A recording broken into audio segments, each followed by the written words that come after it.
युद्ध के मैदान में अब वो हो गया है जिसकी कल्पना किसी ने नहीं की थी। रूस की धरती पर यूक्रेन ने अब तक का सबसे बड़ा और विध्वंसक हमला कर दिया है। यूक्रेनी सेना ने ताबड़तोड़ विस्फोट किए हैं तो रूस के आधा दर्जन शहर बारूदी आग में जलने लगे। यूक्रेन का यह प्रतिशोध अब तक का सबसे बड़ा इसलिए कहा जा रहा है क्योंकि इस बार यूक्रेनी सेना ने रूस के परमाणु सेंटर पर भी प्रहार कर दिया। तो सवाल यही है कि आखिर अचानक यूक्रेनी सेना के पास इतना भीषण हमला करने की ताकत कहां से आई? उससे बड़ा सवाल यह कि यूक्रेन के इस प्रतिशोध का परिणाम क्या होने वाला है।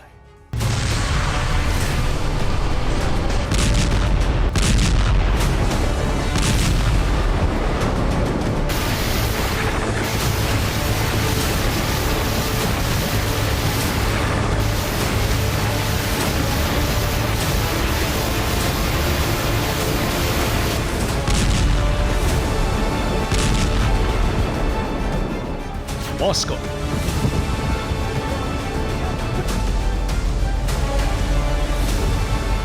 सेंट पीटर्सबर्ग,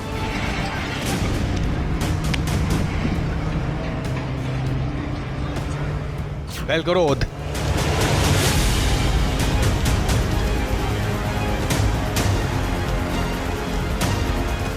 क्रास्नोदर,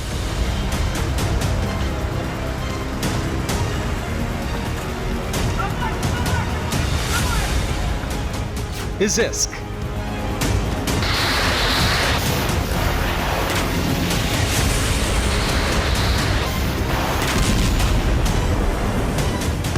यूक्रेनी सेना ने अब तक का सबसे बड़ा काउंटर अटैक किया तो रूस के 5 बड़े शहर इस तरह से जल उठे।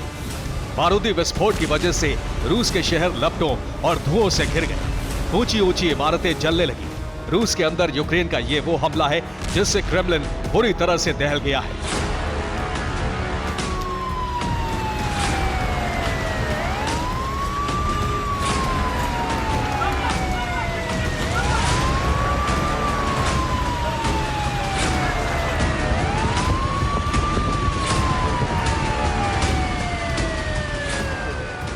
ज़ेलेंस्की ने अपने सेना अध्यक्ष को बदला और इसी के साथ रूस पर बारूदी प्रतिशोध का सबसे बड़ा और नया दौर शुरू हो गया।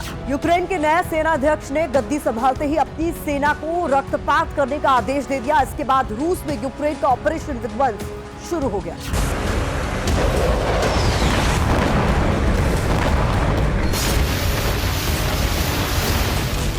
8 फरवरी 2024 इस तारीख को रूस ने यूक्रेन में बहुत भीषण बमबारी की थी।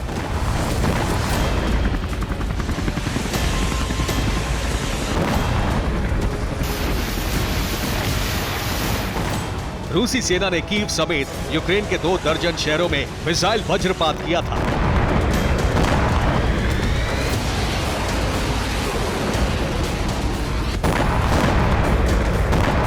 रूसी सेना ने किंजल हाइपरसोनिक मिसाइलों से भी यूक्रेन पर प्रहार किया था।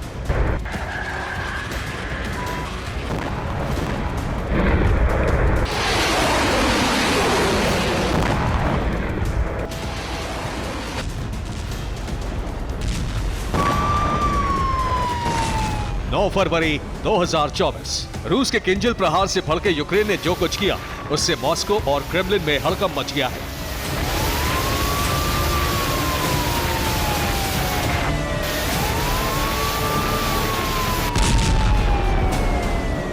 यूक्रेन ने रूस की धरती पर अब तक का सबसे बड़ा और विध्वंसक प्रहार कर दिया है।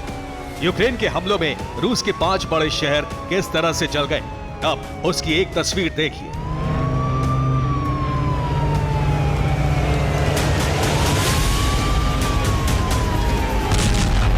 ये मॉस्को का भयावह मंजर है। आधी रात को रूस की राजधानी में बहुत भयावह बारूदी आग भड़क गई। इस आग में दर्जनों इमारतें धू धू कर जल गई।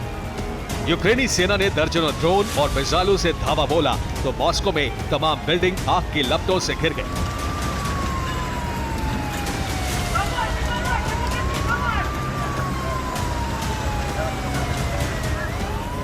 इमारतें धधकने लगी तो मॉस्को में भागम भाग और चीख पुकार मच गई। आधी रात को फायर ब्रिगेड और हेलीकॉप्टर को आग बुझाने के काम पर लगाया गया। कई घंटों की जद्दोजहद के बाद आग बुझाई जा सकी।